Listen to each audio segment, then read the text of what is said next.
Well, here we are testing out the video autofocus of the Sigma 50mm 1.2 art lens on my S5. So it's not going to be the best, but it's what we've got, and we're definitely going to have a lot more fun with it in other scenarios. But you know, we have to do these things from the get-go. Are you going to get me? I think it's got me. It's going to need some help. Anyway, yeah, we're going to look at this thing up close in the studio and pray that the weather gets a bit less grim so we can see how it fares. We'll try a few different environments, of course. The tests will be random to you, but not to me. Right, let's see if it catches the big black and white box in the frame and crack on. You get a strap for the lovely Sigma bag, which, as you know, I'm a big fan of. We'll look at what's in there in just a moment. You get your warranty, your European warranty, and your FAT instruction book. We don't need any of that, but well packaged. I mean, look at that. It's definitely, oh, that's cold to the touch. Cold to, I like it when it's cold to the touch. Just gives you an idea of quality. Am I right? Am I wrong? Let me know. Nice fat lens hood. And big chunky cold feeling lens. AF/MF switch, switch AFL button there, which if you've got the dock for the L mount you can adjust. I'm not sure if I'm going to be able to customize that otherwise, or if it just stays in AFL. I think I need the dock. Look how cold that's got. Aperturing click on and off, that is nice. And the aperturing lock unlocked. Let's put it in clicks as I enjoy. Beautiful clicks. 1, 2 to 16, and then a little push across to A. That is really nice. Manual focusing, fine. It is what it is. We've got dust and splash resistance, no weather resistance. Weighs 745 grams. Nice pinch cap there. Let's see how we fare with the much better experience with the lens hood. There we go. That is definitely a bit of a beast though. I probably should have gone a little bit wider, but yeah. So we've got an angle of view, of course, of 46.8 degrees, 13 diaphragm blades, 17 elements in 12 groups, closest focusing 40 centimeters, magnification 1 to 6.2. You may have spotted it. Press the button to get that off, but you might not have spotted it because it's completely black. There's no markings at all, but it's a 72mm filter thread. Very interesting. What a beast. Let's see how she performs. Of course, we've already had a little idea in the intro, but let's see how it is out and about with some random testing. Random to you, not to me.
Almost 600 test shots later, how do I feel about the build and the handling? Well, it's big, heavy, solid.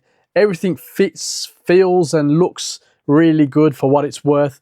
Apparently, it's the lightest 50mm f1.2 on the market, at least for L mounts and Sony. But either way, it's clearly not a discreet lens, but I had no cause for complaint using it out and about. It kind of balances well on my S5, maybe a bit front heavy if we're being a bit picky. All the functions work well. Even the autofocus on my older body isn't bad. Of course, your subject needs to be fairly still with this body, so S5.2 upwards probably better, or definitely better. Anyway, the rings work well. The click declick switch is the icing on the cake when it comes to build and handling. But what about the, as we always say, all important image quality?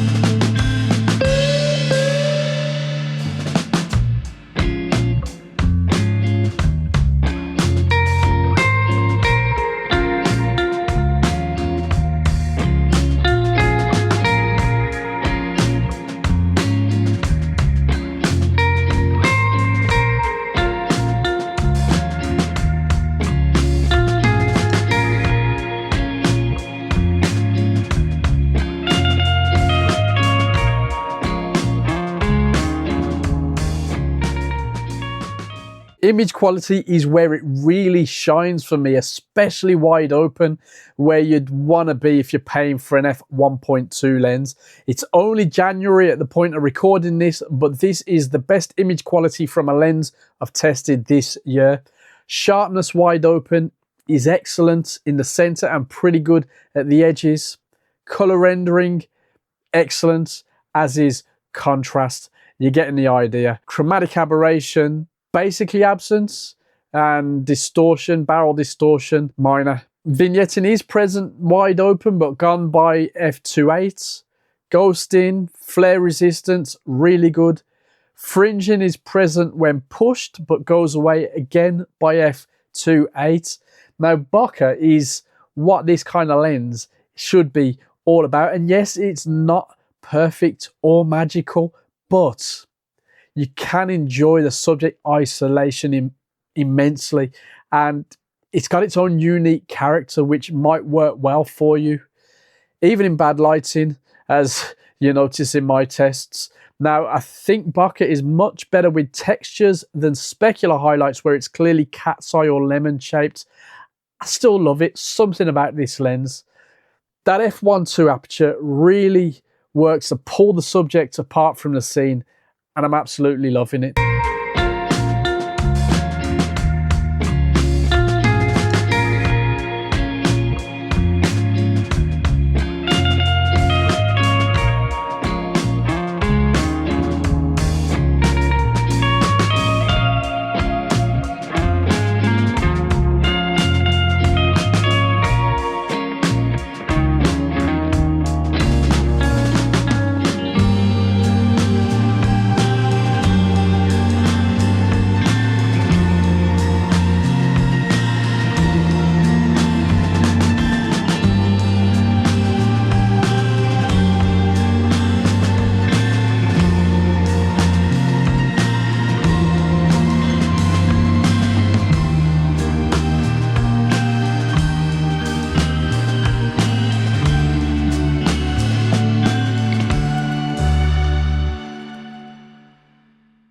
It fits and feels great. The image quality is basically beautiful, but is it worth $12.99? Well, there's no other 50mm f1.2 at this price for L mount, so your nearest competitors aren't really in the same league at all if you're all about the ultimate light gathering in an autofocus lens. If that's too much cash for you, then have a look at Sigma's 51.4, which we looked at a couple of years ago. That is also an excellent lens. It's not that far off the size and weight, but the price is noticeably different. Now, if I started shooting Wens as much as I did in the past and decided to go all L mount, I probably want this lens with me, and then the price would be fair for what it offers. It would be a very worthy investment, and I think we should leave it there before I get tempted. I don't need this. I don't. Anyway, what do you think? Is this Sigma's best lens ever? Should I have put that in the title? I'll see you in the comments.